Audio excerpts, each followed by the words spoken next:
오늘 우리가 이제 인간의 타락이 어떻게 이루어졌는지 살펴볼 텐데, 제가 제목을 그랬습니다. 너희는 흙이니 흙으로 돌아갈지니라.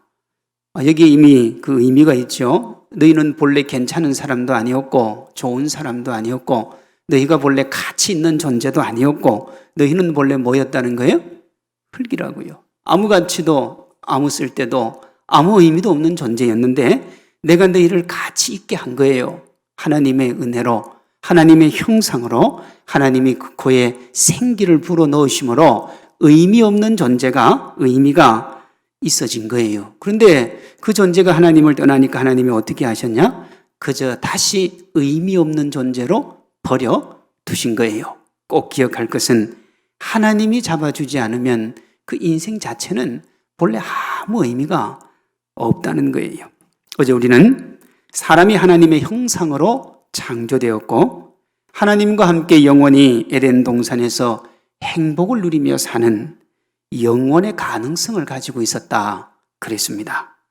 하나님이 그렇게 사람 만드시고 심히 기뻐하시고 하나님이 정말 원하는 게 뭐냐? 우리 행복하게 사는 거예요. 우리 즐겁게 사는 겁니다. 그런데 왜 우리는 행복하게 못 살까요? 왜 우리는 행복과 반대로 살아갈까요? 코로나19 바이러스가 두려워서 학교도 못 가고 사람도 못 만나고 꽃 구경도 못 가고 여행도 못 가고 이젠 가고 싶어도 비행기도 안 뜨고 왜 이런 힘든 삶이 우리 앞에 놓여 있습니까? 죽음이요. 사람이 가지는 두려움의 본질이 뭐냐?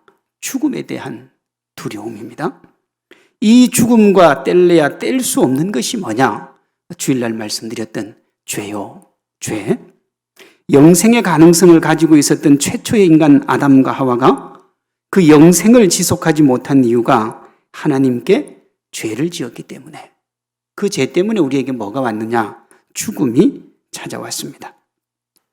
일반적으로 우리가 아담과 하와가 지은 죄를 선악과를 먹은 거다 그렇게 이야기를 하잖아요.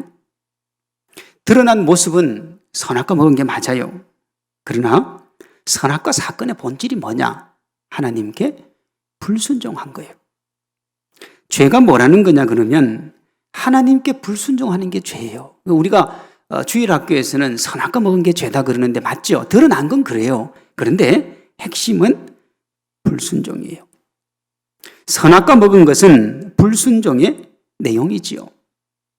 하나님 앞에 불순종했는데 그 내용이 뭐냐? 선악과를 먹은 거예요. 그 선악과 먹은 게 중요한 게 아니고 하나님이 하지 말라고 한 걸 한 거예요. 그게 죄입니다, 여러분.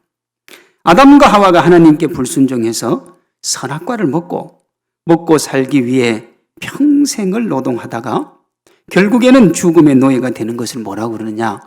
타락이다. 그래. 이 내용이 오늘 본문 3장 전체에 걸쳐서 자세하게 나옵니다. 전체적으로 보면 우리가 죄를 주도 면밀하게 계획한 그 존재가 누구냐? 우리의 죄를요, 뱀이 그렇게 했죠. 뱀이 우리를 그렇게 만든 거예요. 그러면 우리 잘못은 하나도 없습니까? 아니요. 우리가 틈을 보였어요. 그 뱀에게, 그 사탄에게 틈을 보였단 말이에요. 2절 3절입니다. 여자가 뱀에게 말하되 동산나무의 열매를 우리가 먹을 수 있으나 동산 중앙에 있는 나무의 열매는 하나님의 말씀에 너희는 먹지도 말고 만지지도 말라. 이까지는 하나님이 하신 말이 맞아요. 근데 그 다음에 죽을까 하노라. 하나님이 뭐라고 하셨습니까? 2장에 보면 반드시 죽는다 그랬어요. 그런데요, 죽을까 하노라. 그 마귀가 그거 먹으면 죽는 줄 압니까? 모릅니까? 알아요. 하나님이 하와에게 그 말 하신 거 압니까? 모릅니까? 알아요. 아는데 이 하와 얘기를 딱 들어보니까 죽을까 하노라 그랬단 말이에요. 그 속에서 사탄이 뭘 발견하느냐 그러면 저 인간이 영원한 존재를 원하는구나. 인간은 원래 영생의 가능성을 가지고 있었지만 죽음의 존재도 된단 말이에요. 그런데 영원히 살고 싶구나. 내가 저 희망 자체를 뺐어야 되겠다. 3절, 4절, 6절입니다. 뱀이 여자에게 이르되 너희가 결코 죽지 아니하리라. 여러분 보세요. 하나님은 반드시 죽는다 그랬어요. 근데 여자가 죽을까 하노라 그러니까 뱀이 뭐라고요? 절대 안 죽는데. 5절 너희가 그것을 먹는 날에 너희 눈이 밝아져 하나님과 같이 되어 선악을 알 줄 하나님이 아심이니라. 여자가 그 나무를 본즉 먹음직도 하고 보암직도 하고 지혜롭게 할 만큼 탐스럽기도 한 나무인지라. 여기서 지혜가 뭐예요? 영생이에요. 그렇잖아요. 절대 죽지 않는다고 그랬으니까. 하와가 뱀의 말에 넘어갑니다. 뱀의 말은요, 조금만 생각을 하면 말이 안 된다는 걸 하와가 금방 알 수 있어요. 하나님이 에덴 동산 중앙에 뭘 또 두셨어요? 생명나무 실과도 뒀단 말이에요. 그러니까 그거 먹으면 영생합니다. 그거 먹으면. 그래서 선악과 먹고 난 다음에 하나님이 취하신 조치가 뭐냐 그러면 그 생명나무 주위에 두루도는 화영금을 둔 거예요. 그게 못 들어오도록. 그러니까 그 말 자체가 말이 안 된다는 걸 조금만 생각하면 알아요. 제가 주일날 뭐라고 그랬느냐 그러면 사유의 불능성이 원죄요. 그 원죄의 결과가 악의 평범성이라 그랬어요. 생각을 안 한 거예요. 조금만 돌아보면 되는데 조금만. 뱀의 말은 누가 봐도 새빨간 거짓말이에요. 그렇게 의도가 나쁜데도 하와가 왜 넘어갔는가? 하나님을 닮아야 되는 하나님의 이미지가 그 본연의 의무를 저버렸기 때문에 그렇습니다. 6절이요. 여자가 그 나무를 본즉 먹음직도 하고 보암직도 하고 지혜롭게 할 만큼 탐스럽기도 한 나무인지라.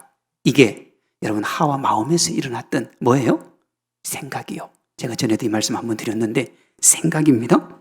그러니 이 생각은요, 하와 말고는 몰라요. 지금 여러분들이 앉아서 무슨 생각하고 있는지 제가 압니까? 모르잖아요. 그렇죠? 마스크 끼고 지금 눈만 말똥말똥 뜨고. 여기다 우리 인터넷으로 예배드리는 성도님들, 제가 뭐 있고 어떻게 몰라요. 무슨 생각하고 있는지. 뭐 어떤 분은 그럴 수도 있어요. 야, 저 목사님은 새벽에 몇 시에 일어났길래 저렇게 머리까지 단장을 하고 나왔을까? 그럴 수 있어요. 4시에 일어났어요. 아무도 모르는 그 생각을 누가 기록했어요, 여기다가? 하나님이요. 하나님이요.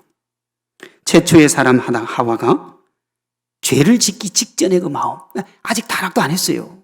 타락 안 했는데 그 마음의 생각을 가지고 있었다고요. 그 죄는 어디서 시작한다는 거예요? 마음에서요. 마음에서요. 하나님이 뭘 보여주고 싶으냐? 그 죄의 출발점이 마음이라는 거예요. 그러니 타락한 이후에, 타락 전에도 마음이 약했는데 타락한 이후에 제일 타락한 게 어디겠어요? 여러분, 그게 마음이에요. 그래서 겉으로 드러나는 게 중요한 게 그 마음이 중요하다니까요. 예레미야 17장 9절입니다. 만물보다 거짓되고 심히 부패한 게 뭐라고요? 마음이라. 하나님은 그 부패의 정도를 온 인류와 창조계를 고통 속에 몰아넣은 타락 직전에 사람의 마음을 보여주기 위해서 6절에 하와의 생각을 그대로 기록하신 거예요.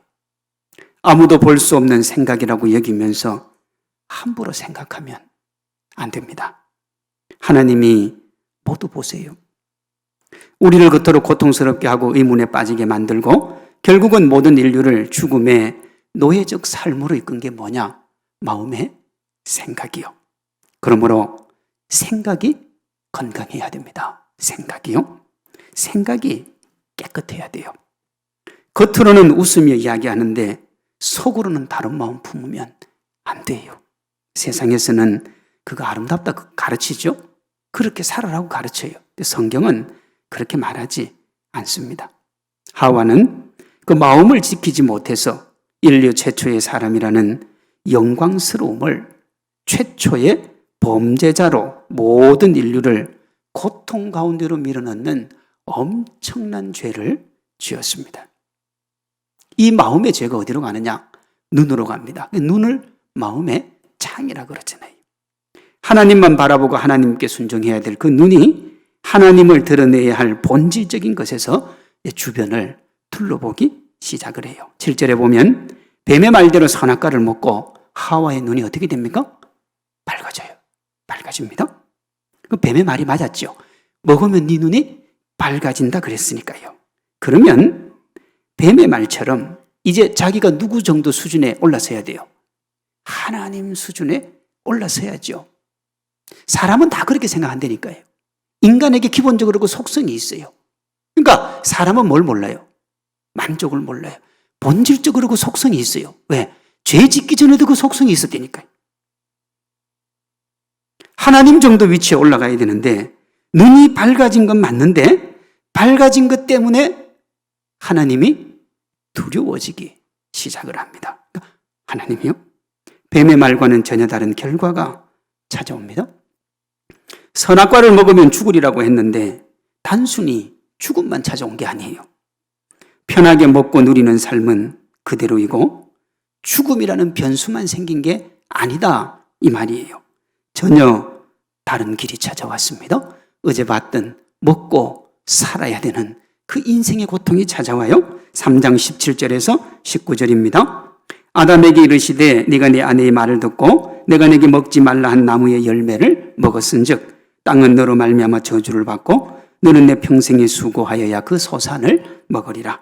땅이 내게 가시덤불과 엉겅퀴를 낼 것이라. 내가 먹을 것은 밭의 채소인즉 내가 흙으로 돌아갈 때까지 얼굴에 땀을 흘려야 먹을 것을 먹으리니 내가 그것에서 취함을 입었음이라. 너는 흙이니 흙으로 돌아갈지니라. 뭐 할 때까지요? 흙으로 돌아갈 때까지. 죽을 때까지 뭐 해야 된다고요? 평생에 수고해야 소산을 먹으리라. 이거로 하면요, 원래는 수고 안 해도 먹는 것이 인생이었다.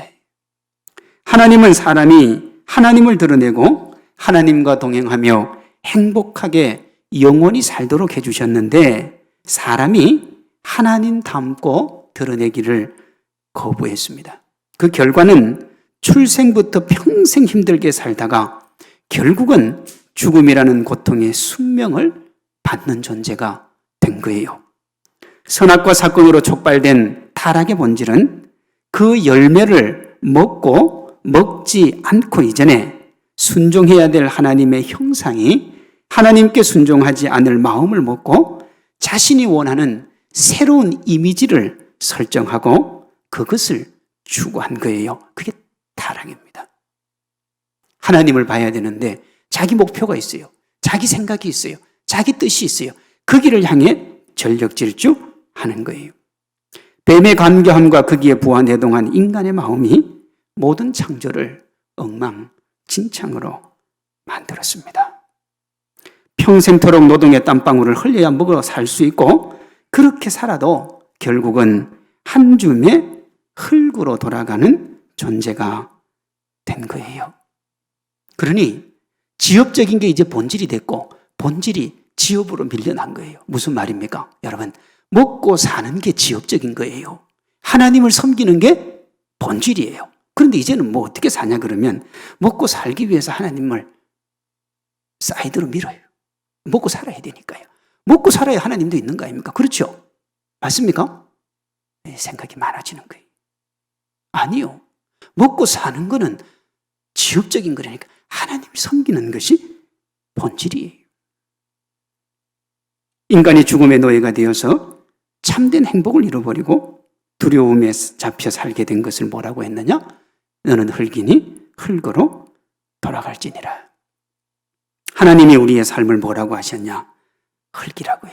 여러분, 우리 정말 대단하고 멋지게 살아가잖아요. 공부도 많이 하고 정말 아름답게도 꾸미고 멋지게도 살아가고 자기가 이런 거 대단하고도 하고 근데 하나님은 그걸 뭐라고 그런다고요? 흙이라고요. 흙이요. 흙도 어떤 흙이냐? 그저 먼지에 날아가는, 그렇죠? 입김 한번 불면 사라지는 흙. 그 흙의 인생을 우리가 얼마나 가치 있고 멋지다고 얘기하는지 몰라요. 참 죄송한 얘기입니다만 정말 죄송한 얘기입니다. 아무것도 아닌 흙 한 덩어리 올려다 놓고 네가 낫냐 내가 낫냐 이 흙이 멋지냐. 여러분, 만약에 지나가는 사람이 그거 보고 있으면 얼마나 한심스럽겠어요. 하나님이 인생을 보시고 그렇다고요. 내가 살았는데 이것도 이루었고 저것도 이루었고 내가 행시도 붙고 사시도 붙고 내가 장관도 하고 대통령도 하고 그게 뭐 어쨌단 말이에요. 하나님이 붙들어주지 않으면 하나님이 가치 있다고 말씀하지 않으면 아무리 우리가 우리의 대단함을 노래해도 널려있는 흙처럼 아무 가치가 없습니다. 하나님께 붙잡혀야 가치 있는 인생을 살 수가 있습니다. 이 가치 있는 삶을 가능하게 하는 것이 말씀에 뭐 하는 거예요? 순종하는 거예요. 뱀으로 대변되는 세상의 달콤한 말은 정말 조심해야 돼요. 세상의 가르침을 무비판적으로 우리가 수용을 하면 아담과 하와처럼 당당하고 거침없는 도전이 슬픔과 아픔으로 귀결될 수 있다는 사실을 잊어버리면 안 돼요. 말씀으로 우리를 돌아보는 길만이 우리가 사는 유일한 길인 줄로 믿습니다. 오늘 하루 말씀 앞에 자신의 생각을 내세우거나 고집하는 모습은 없었는지, 내가 하나님 앞에 순종하며 사는 것이 아름답고 멋지게 산다는 것을 기억하고, 내가 하나님 아버지 앞에 내 뜻 고집하는 것이 하나님 마음 아프게 한다는 것 기억하고 겸손하게 죄된 본성을 가진 우리 자신을 돌아보는 하루 되기를 소망합니다. 그렇게 우리 자신을 돌아보고 지난 주일 설교를 기억하시면서 아하, 나는 죄인이구나, 답이 없구나, 내가 나에게 절망해야 되는구나. 그래야 어떻게 해요? 내일 새벽에 우리가 살펴볼 구속해 주신 주님의 은혜가 얼마나 큰지를 알아요. 오늘 하루 그 하나님의 사랑 묵상하며 살아가는 우리 성산의 성도들 되시기를 주님의 이름으로 축원합니다.